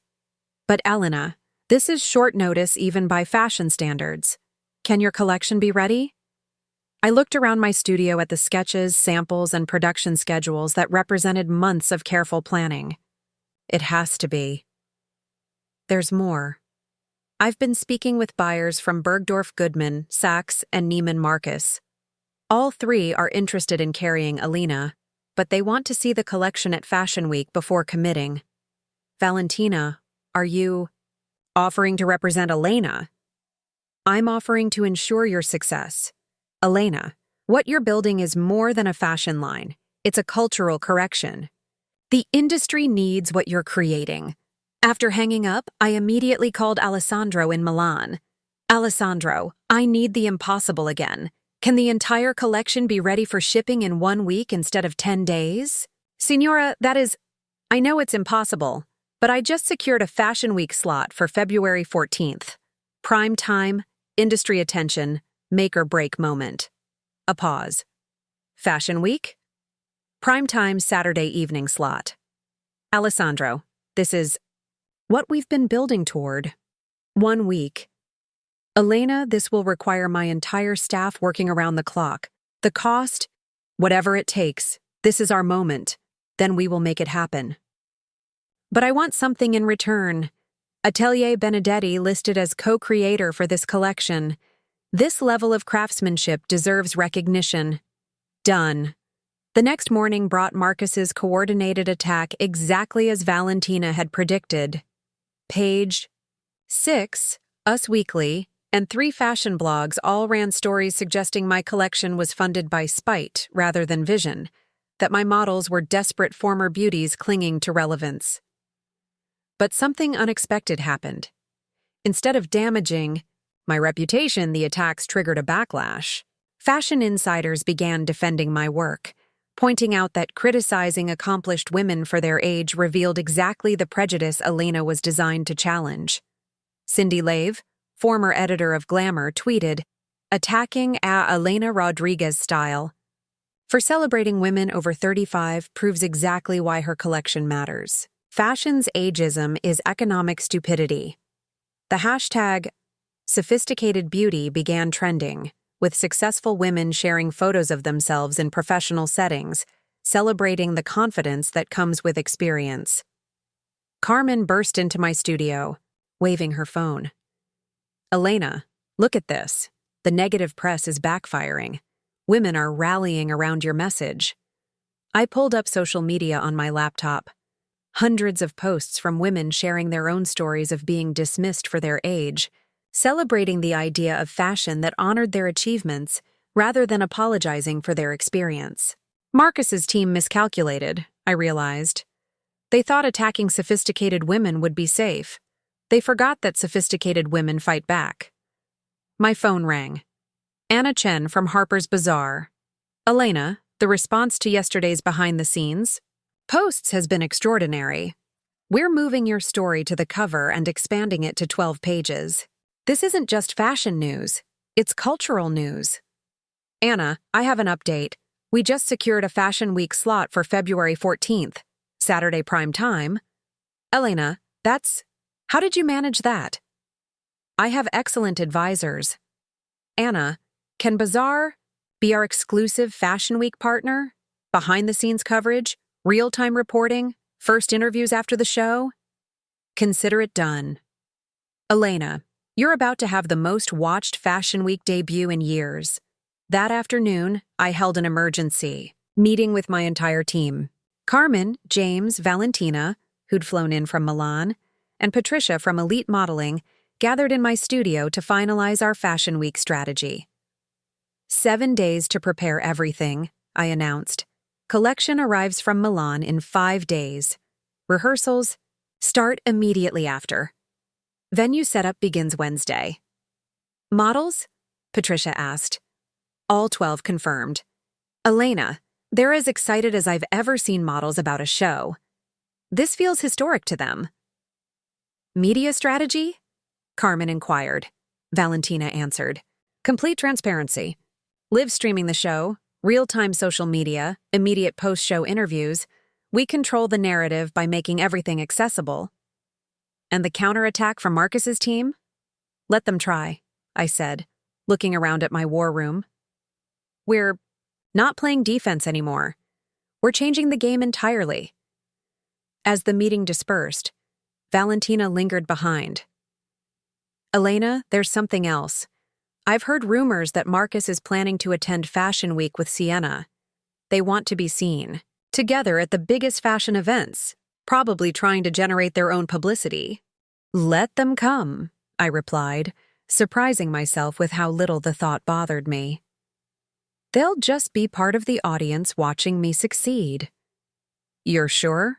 I looked around my studio one last time before the final sprint began. Sketches that had lived in my imagination were becoming reality. Dreams that had been deferred were finally taking shape, and a vision that had started as secret rebellion was about to become public revolution.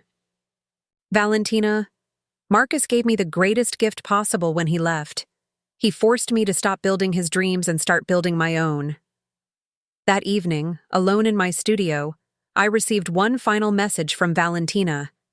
Ready for the most important week of your career? The fashion world is about to meet Elena Rodriguez, not Marcus Kane's ex-wife, not a scorned woman seeking revenge, but a visionary who's about to change everything. Show them what you've built. I looked out at the Manhattan skyline, lights twinkling in windows where other women were probably working late, making decisions, building careers, earning their sophistication one achievement at a time. In 7 days, I would show the fashion world what those women deserved to wear, and Marcus Kane would finally understand the true cost of underestimating a woman who had nothing left to lose and everything to gain. The countdown to Fashion Week had begun, and I was ready for war. The FedEx truck arrived at my Soho studio at precisely 6 a.m., carrying 37 boxes from Milan that contained either my triumph or my catastrophe. I'd been awake since 4 a.m., unable to sleep, knowing that today would determine whether months of impossible timelines had produced the collection of my dreams or expensive failures. Alessandro had sent a video message with the shipment. Signora Rodriguez, my familia has never worked with such passion. These pieces represent our finest craftsmanship. May they bring you the success you deserve. Carmen arrived as the delivery team wheeled the boxes into my studio. Elena, you look like you haven't slept in days. Because I haven't. Help me with these. I need to see everything before the team arrives. The first box contained my signature, blazer wrapped in tissue paper like a precious artifact. When I lifted it out, even the studio's harsh morning light couldn't diminish its perfection. The wool felt like liquid silk, but held its structure with architectural precision. Every seam was invisible, every button perfectly aligned, every detail executed with the kind of craftsmanship that separated luxury from merely expensive. Elena, this is museum quality, Carmen whispered, examining the hand-finished lining. Box after box revealed similar perfection. The evening coat that had lived in my sketches for 2 years now hung before me in flawless reality. The wrap dress that could transition from boardroom to cocktail party achieved exactly the versatility I'd envisioned.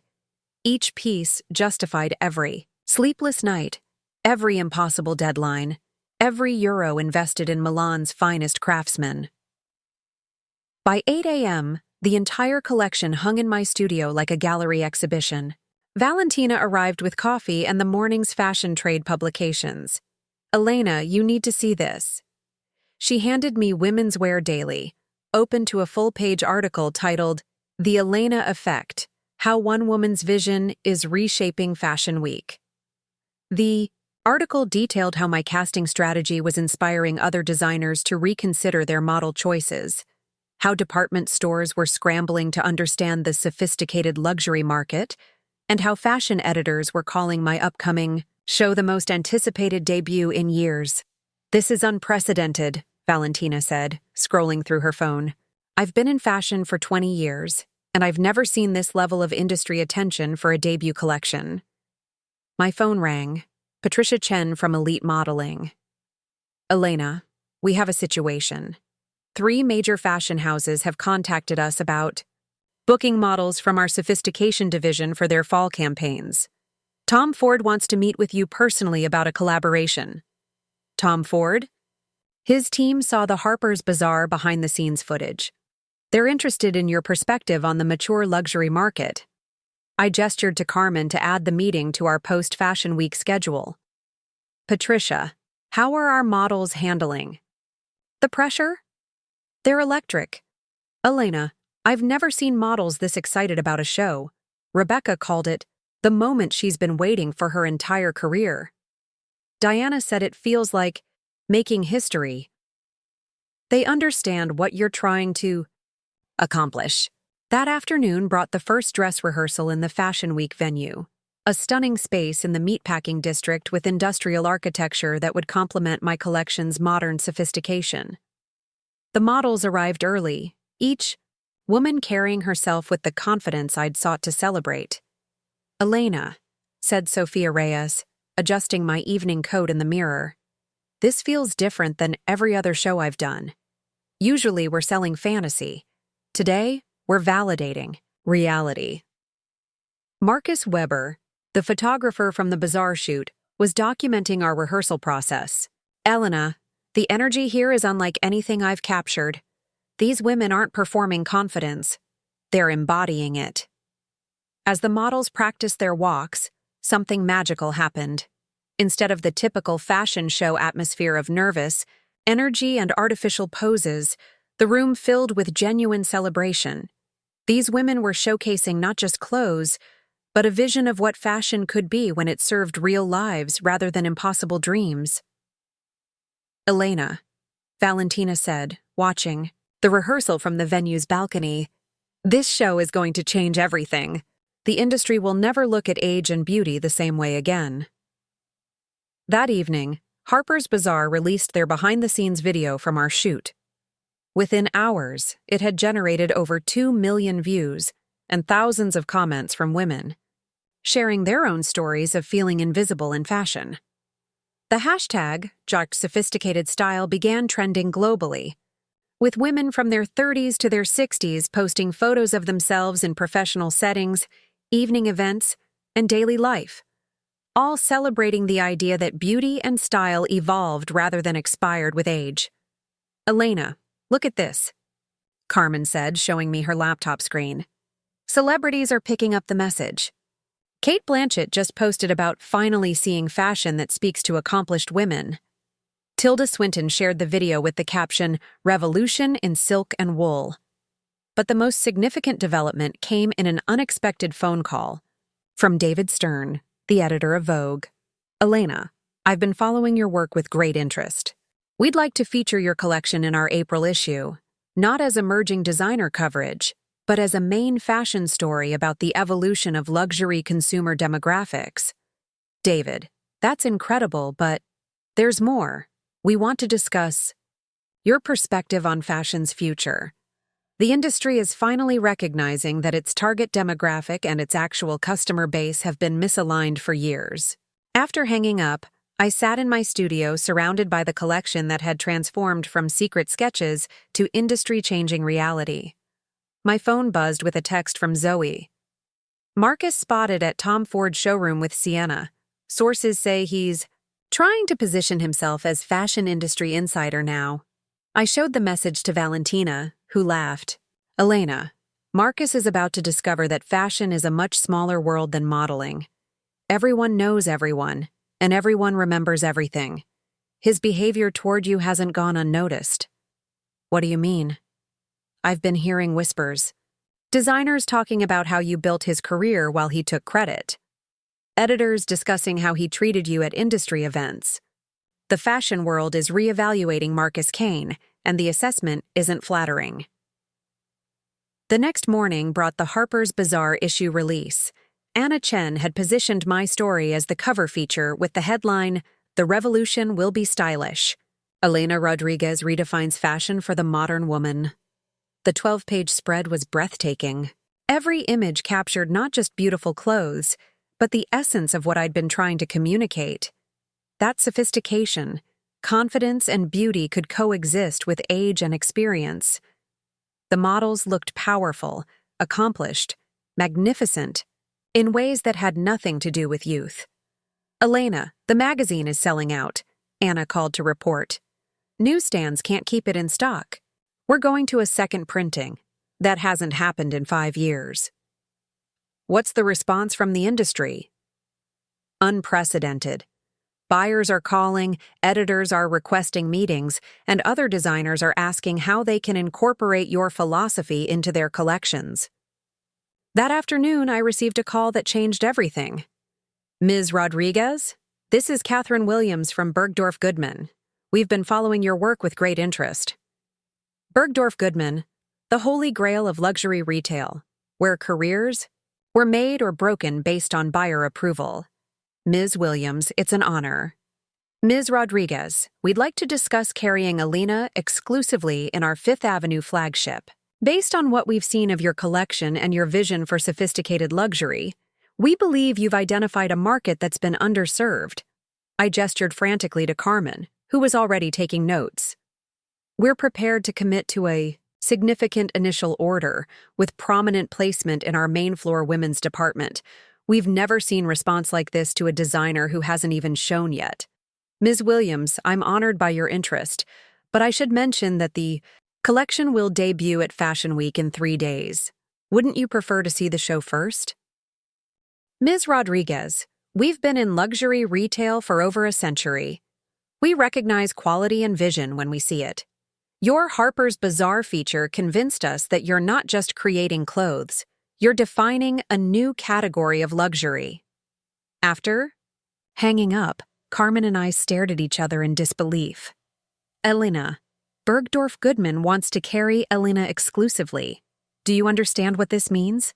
It means we're not just launching a collection anymore. We're launching a movement." The final rehearsal took place the evening before Fashion Week. The venue had been transformed into something between a gallery and a celebration space. Instead of traditional runway seating, we'd arranged intimate groupings that would allow the audience to experience the clothes up close, to see the craftsmanship details that separated Elina from typical ready-to-wear. The models ran through their final walks, each woman embodying the confidence I'd designed the clothes to enhance. When Rebecca walked in the signature blazer, she looked like someone who could run a Fortune 500 company. When Diana wore the wrap dress, she appeared ready to argue a case before the Supreme Court. When Sophia glided in the evening coat, she commanded attention without demanding it. "Elena," Marcus Weber said, reviewing his photographs from the rehearsal. "These images tell a story I've never been able to capture before. Fashion as empowerment rather than aspiration." As the evening wound down, Valentina pulled me aside. "Elena, there's something you should know. Marcus and Sienna will be attending Fashion Week tomorrow. They've been invited to several shows, and word is they're planning to make their relationship very public." I looked around the venue that would host my debut in less than 24 hours. Valentina, 6 months ago, that news would have devastated me. Now, I hope they come to my show. "You're sure?" Marcus spent years underestimating me, dismissing my contributions to his success, treating me like I was disposable. Tomorrow, he'll sit in the audience and watch me debut something he could never have imagined or created. And Sienna? I thought about the young model who'd unknowingly provided the catalyst for my transformation. Sienna is 24. She's beautiful and young and probably has no idea what she's gotten herself into. Tomorrow, she'll see what happens when a woman has the courage to celebrate her own sophistication instead of apologizing for it. That night, I walked through my studio one final time before the biggest day of my career. The space that had been my secret design laboratory for months now felt like mission control for a revolution. Sketches covered every wall, fabric samples told the story of my vision, and prototype garments hung like flags of rebellion against an industry that had forgotten its actual customers. My phone buzzed with one final message from Valentina. Elina, tomorrow the fashion world meets the real you. Not Marcus Kane's ex-wife, not a woman defined by someone else's choices, but Elina Rodriguez, visionary, creator, revolutionary. Show them what you've built. I looked out at the Manhattan skyline, lights twinkling in thousands of windows where women were probably working late, making decisions, building careers, earning their sophistication through experience and achievement. Tomorrow, I would show the fashion world what those women deserve to wear. Tomorrow, I would prove that being underestimated was the greatest advantage you could have. Tomorrow, Marcus Kane would finally understand that he hadn't discarded me. He'd liberated me. The revolution was about to begin, and I was ready to lead it. February 14th dawned crisp and clear, Manhattan's skyline sharp against the winter sky. I stood at my studio window watching the city wake up, knowing that by sunset, everything would be different. Today was Fashion Week. Today was my revolution. Elena, you need to eat something, Carmen insisted, placing a coffee and croissant on my desk. She'd been my anchor through every impossible deadline, every moment of doubt, every strategic decision that had led to this moment. I can't. My stomach is completely knotted. I turned from the window to survey my team's command center. Valentina coordinated final media logistics. James verified that every accessory was perfectly placed, and Patricia managed model preparation with military precision. Showtime is 7 p.m., Valentina announced, phone pressed to her ear. Guest list is final. 400 industry insiders, buyers, editors, and celebrities. Live stream has over 50,000 people registered to watch. My phone buzzed with messages of support flooding in from around the world. Women sharing photos of themselves in their own power clothes. Editors posting behind-the-scenes glimpses of Fashion Week preparations, and industry veterans expressing excitement for a show unlike anything they'd experienced. But the message that stopped me came from an unexpected source. Elina saw the Bazaar feature. Stunning work. You've created something I wish existed when I was starting out. Break a leg tonight. Anna Wintour. Anna Wintour herself had reached out. The editor who defined fashion for decades was publicly supporting my vision. Elina, we need to go? Patricia announced. Models are called for hair and makeup at noon, final fitting at 2. You need to be there. The venue had been transformed overnight into something between a gallery and a celebration space. Instead of traditional runway seating, we'd created intimate viewing areas where guests could experience the clothes up close, see the craftsmanship that separated Elina from fast fashion. Backstage, 12 women prepared for the most important performance of their careers. But unlike typical Fashion Week chaos, the atmosphere was electric with purpose rather than anxiety. Elena, Rebecca Santos said, emerging from hair and makeup looking like the investment banker she'd been and the model she was becoming, this feels historic. We're not just wearing clothes, we're making a statement. Diana Chen, the former prosecutor, stood before the mirror in my signature blazer looking like she could argue a case before the Supreme Court and then attend a state dinner. Every woman watching tonight is going to see herself in these clothes. That's revolutionary. As afternoon became evening, industry insiders began arriving. Through the backstage monitors, I watched editors, buyers, celebrities, and critics take their seats. The energy was unlike any Fashion Week show I'd ever attended, anticipation mixed with genuine curiosity about what we were about to present. Elena, 5 minutes, the stage manager announced. I gathered my models for the final moment before we changed fashion forever. Ladies, tonight we're showing the world that sophistication is the ultimate luxury. That confidence earned through experience is more beautiful than youth pursued through desperation. That fashion should celebrate who women are, not apologize for who they're not. Through the backstage monitors, I spotted them, Marcus and Sienna, seated in the third row. He wore a perfectly tailored tuxedo. She was stunning in a slip dress that probably cost more than most people's monthly rent. They looked young and beautiful, and completely unprepared for what they were about to witness. "Elina, it's time," Valentina said, squeezing my hand. The lights dimmed. The music began. Not typical runway music, but something sophisticated, powerful. The soundtrack to women making history rather than striking poses. Rebecca stepped onto the stage first, wearing my signature blazer with confidence that needed no explanation. The audience fell silent, recognizing immediately that this was different. She walked like someone who owned the room because she'd earned the right to own it. Diana followed in the wrap dress that could transition from boardroom to cocktail party, her presence commanding attention without demanding it. Then Sophia in the evening coat that had lived in my dreams for 2 years, now reality on the back of a woman who understood its power. One by one, my models showcased not just clothes, but a philosophy. Fashion for women who signed their own leases, made their own decisions, earned their own respect. Clothes that celebrated experience rather than innocence, wisdom rather than naivety. Through the backstage monitors, I watched the audience's reaction. Editors were taking notes frantically. Buyers were photographing details.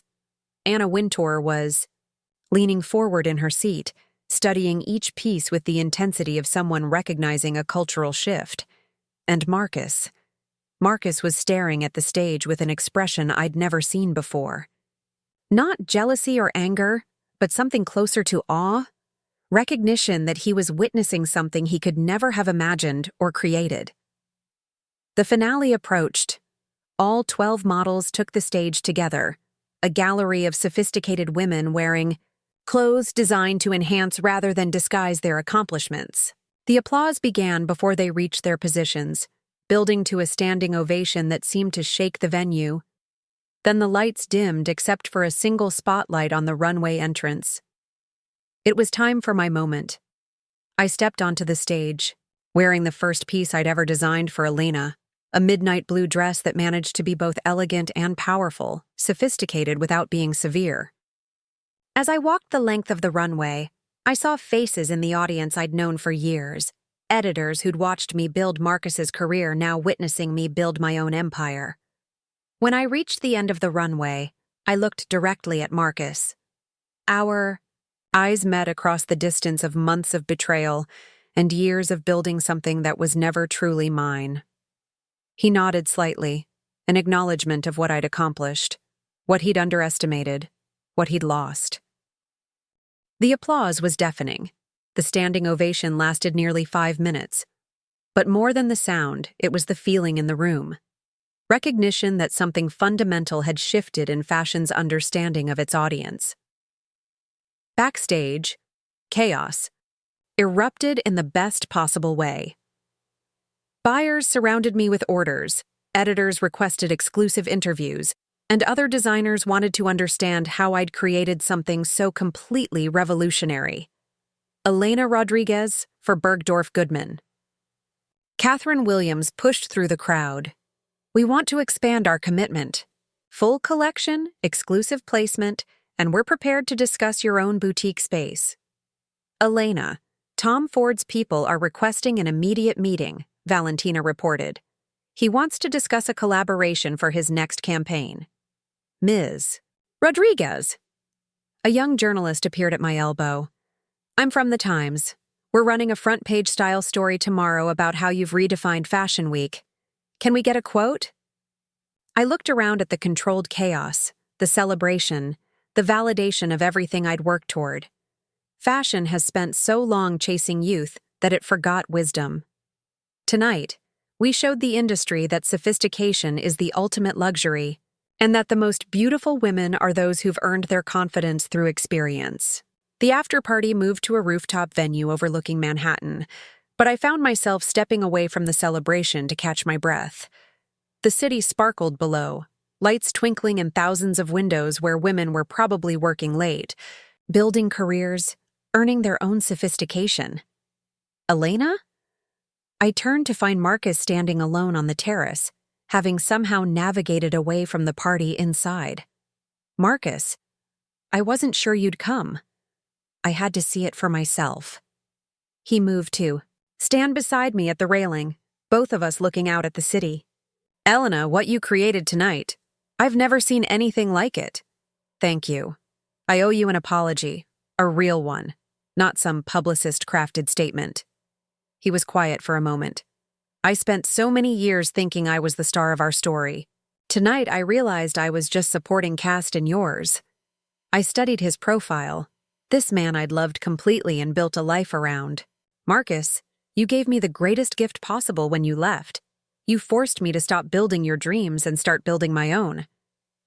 Sienna and I, it's not going to work. I know. I thought youth would make me feel younger. Instead, it just made me feel older. He turned to face me. Elena, is there any chance? No. The word came without hesitation or anger. Marcus, you chose someone who made you feel like the person you used to be. I chose to become the person I was always meant to be. He nodded, understanding in his expression. I heard about the Bergdorf deal, Tom Ford, Vogue. The beginning, not the ending. I'm proud of you. I know I lost the right to say that, but I needed you to know. After he left, I remained on the terrace for a few more minutes, processing everything that had changed in a single evening. My phone buzzed with a message from Anna Chen. Elena, the live stream numbers are unprecedented. 2 million viewers for a Fashion Week debut. You've created a cultural moment. Another message from Patricia. Elite Sophistication Division now. Has a 6-month waiting list. Every major brand wants to book mature models. You changed the industry overnight. But the message that meant the most came from Rebecca Santos. Elena, tonight wasn't just a fashion show. It was validation for every woman who's ever been told she was too old, too experienced, too sophisticated. Thank you for creating space for us to be magnificent. I returned to the party to find the celebration in full swing. Editors were still discussing the show. Buyers were finalizing orders, and my models were surrounded by photographers and admirers. Carmen found me in the crowd, tears in her eyes. Elena, we did it. We actually did it. We did more than that. We changed everything. Valentina appeared with champagne and news. Elena, I just fielded calls from Milan, Paris, and London. Fashion weeks worldwide want to book Elina for their schedules. You're not just launching a brand, you're starting a movement. As the evening wound down, I found myself surrounded by the team that had made the impossible possible. Carmen, who'd believed in my vision from the first sketch. James, who'd provided the materials to make dreams tangible. Valentina, who'd offered strategic wisdom when I needed it most. Patricia, who'd found the perfect models to embody my philosophy. Thank you, I said, raising my champagne glass, for believing that fashion could be better, that women deserved clothes designed for who they are instead of who they're told they should be. The celebration continued into the early morning, but eventually, I found myself back in my Soho studio as dawn broke over Manhattan. The space that had been my secret laboratory for revolution now felt like mission control for an empire. My laptop chimed with an email from the Times fashion critic, Ms. Rodriguez. In 20 years of covering Fashion Week, I've never seen anything like last night's show. You didn't just debut a collection, you redefined what Fashion Week could be. This morning, the industry is asking not what you'll do next, but how they can follow your lead. I smiled. Thinking about the journey from Marcus's devastating confession to last night's triumph, he'd left me for someone younger, thinking that youth was the ultimate prize. Instead, he'd given me the freedom to discover that sophistication was the ultimate luxury. My phone buzzed with a message from Sophia Reyes. "Elena, I've been modeling for 20 years, but last night was the first time I felt beautiful, not despite my age, but because of everything I've experienced. Thank you for creating space for women like us to be magnificent." As I prepared to leave my studio and step into whatever came next, I caught my reflection in the window. 37 years old, sophisticated, experienced, and finally free to be exactly who I was meant to be. Marcus Kane had left me for a younger model, thinking he was discarding someone past her prime. Instead, he'd liberated someone just reaching hers. The revolution was complete, but the empire was just beginning. And I was ready for both. After all, the best revenge isn't just success, it's building something so extraordinary that it makes the past irrelevant. Fashion would never look at age and beauty the same way again, and I had only just begun to show the world what sophisticated women were capable of creating. The future was sophisticated, confident, and magnificent. And it looked exactly like me. Up next, you've got 2 more standout stories right on your screen. If this one hit the mark, you won't want to pass these up. Just click and check them out. And don't forget to like, subscribe, and turn on the notification bell so you don't miss any upload from us.